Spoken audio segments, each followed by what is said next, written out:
Sehingga penjabarannya dan penjelasannya lebih banyak didominasi oleh hal-hal yang berhubungan dengan mitos atau gaib atau tahayul.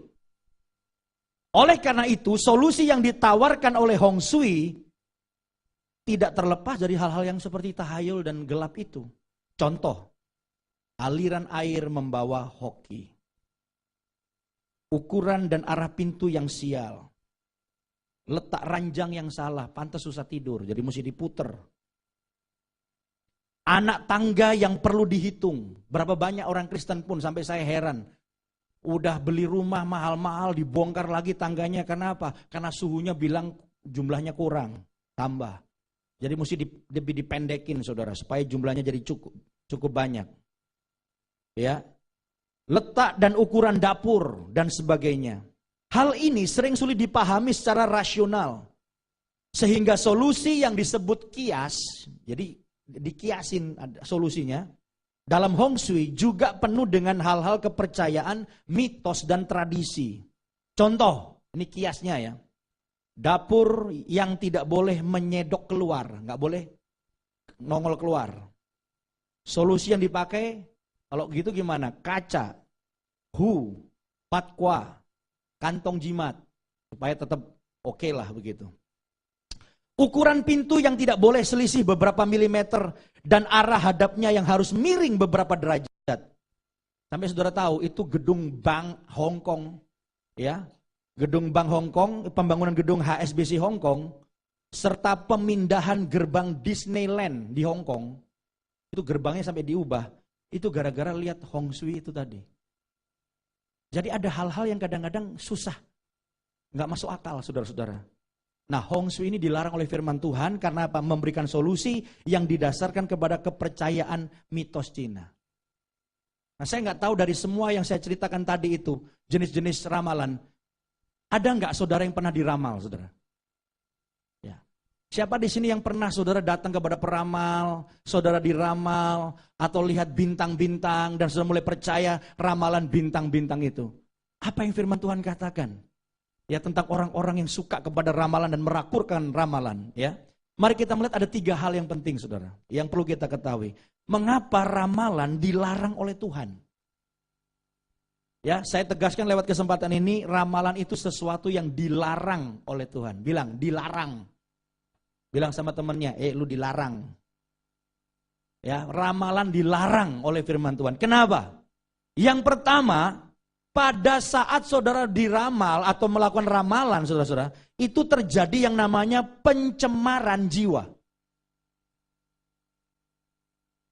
Terjadi pencemaran jiwa. Di dalam Imamat 19 ayat 31, mari kita lihat bersama-sama, saudara-saudara. Imamat 19 ayat 31. Ya, saudara juga bisa lihat di layar. Mari kita baca sama-sama. 1, 2, 3. Janganlah kamu berpaling kepada arwah atau kepada roh-roh peramal. Janganlah kamu mencari mereka dan dengan demikian menjadi apa? Najis karena mereka. Akulah Tuhan Allahmu. Saya mau tanya saudara, kenapa waktu kita diramal atau berhubungan dengan roh-roh peramal, Alkitab bilang kita jadi najis? Nah, ini penting saudara. Dan ini seringkali di balik ramalan kita nggak ngerti. Saya mau tanya, yang dimaksud dengan arwah itu ada nggak sih? Yang bisa saudara hubungi waktu jai langkung gitu ya, panggil arwah. Siapa kamu? Engkong. Ya, engkong. Saya mau tanya saudara, sebetulnya itu betul engkong? Waktu sudah berhubungan dengan arwah, ini jadi najis. Kenapa? Waktu sudah berhubungan dengan arwah, sebetulnya saudara berhubungan dengan siapa? Dengan setan. Arwah roh manusia itu nggak gentayangan. Jadi kalau ada arwah gentayangan itu bukan arwah. Bukan roh manusia, tapi siapa? Setan. Setan sama arwah orang mati itu beda. Setan itu zatnya apa? Ingat nggak? Zatnya setan itu adalah malaikat berontak, dibuang ke dunia. Nah itu setan. Jelas ya bedanya setan sama arwah. Ini orang jahat, matinya jadi setan. Saya mau tanya, orang jahat mati bisa jadi setan? Nggak bisa. Orang tuh sejahat-jahatnya mati tetap bukan setan. Arwah. Roh orang mati, itu ada dunianya. Yang percaya kepada Yesus, ditampung di mana rohnya? Firdaus. Yesus bilang, hari ini juga engkau bersama aku di Firdaus. Jadi begitu mati, nggak keluyuran dulu. 40 hari di tingkat RT. Wah, ya kan 100 hari udah tingkat apa tuh? Kabupaten. Enggak. Orang itu begitu mati, saudara, Yesus bilang langsung Firdaus, nggak keluyuran dulu. Kalau di luar Tuhan, mati ada di mana? Hades. Jadi kalau saudara tanya sama peramal, tanya sama arwah, Kong, nomor berapa yang keluar, Kong? Terus engkongnya jawab, itu bukan engkong saudara. Itu pasti siapa? Setan. Kalau dia nggak jawab, itu setan budek, ada filmnya tuh. Setan budek, saudaraku. Saya heran, saya udah sebulan belum turun-turun juga, banyak yang nonton, saudara, rupanya. Ada setan budek, sekarang di TV nongol lagi tuh, ada setan apa tuh? Gagu, nggak bisa ngomong, begini saudaraku. Setan gagu, saudara. Kita nih digoblok-goblokin jadi salah semua nih jadinya. Jadi waktu saudara tanya sama arwah, saudara sedang berhubungan dengan siapa? Setan. Terus dikatakan, atau kepada roh-roh peramal.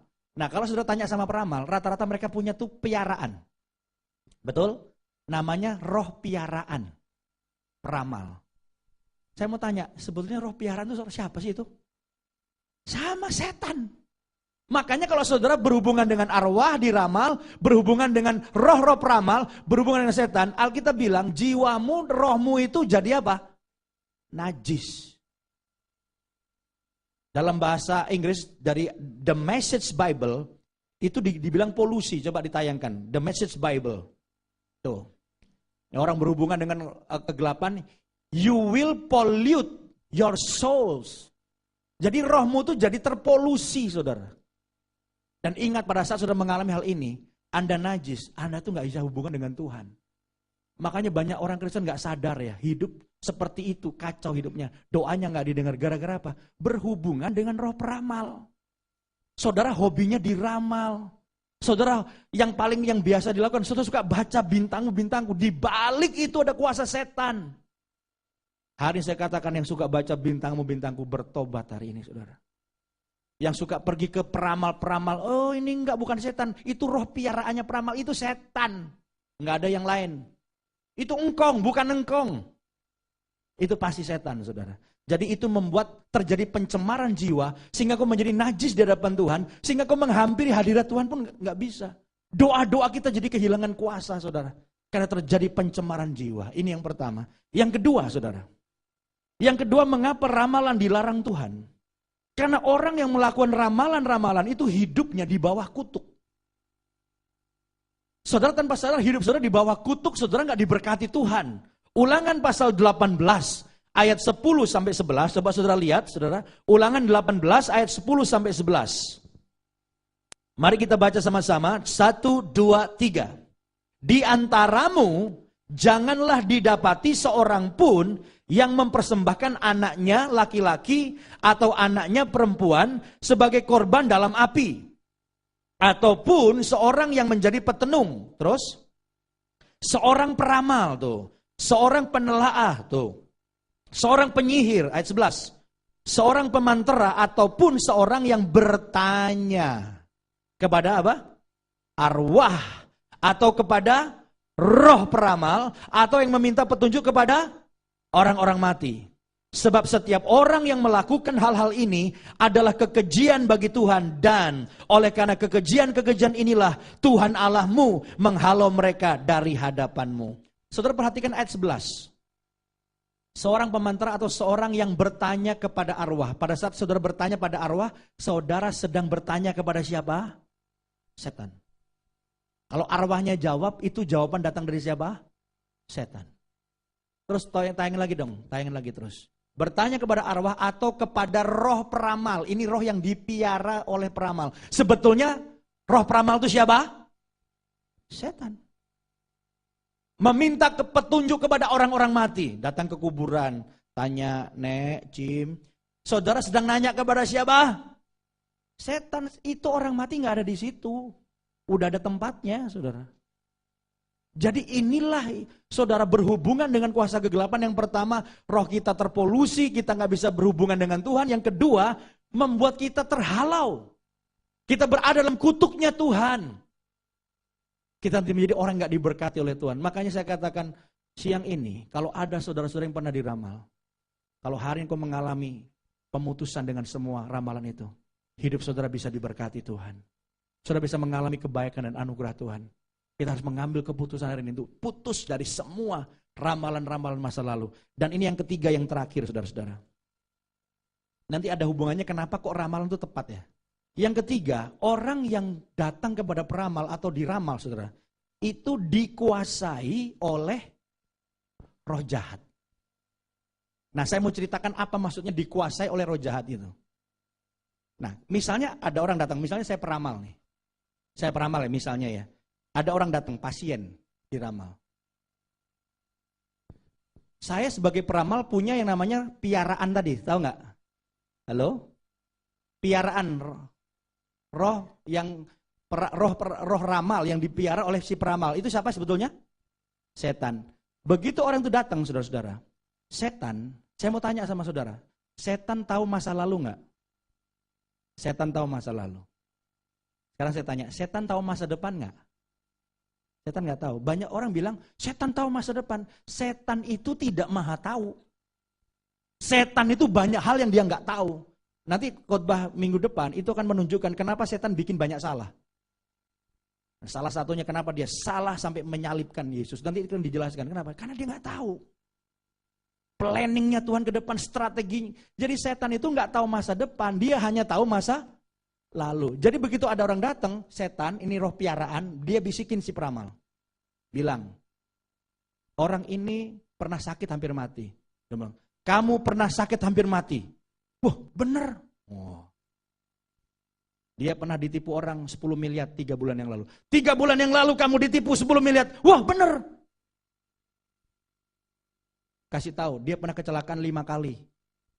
Hampir mati. Kamu pernah kecelakaan 5 kali, hampir mati. Loh, bener. Karena bolak-balik ngomongin masa lalu loh. Ini masa lalu, setan tahu. Bener terus, saya mau tanya. Si pasien percaya nggak sama si peramal? Percaya. Begitu percaya, dia buka diri.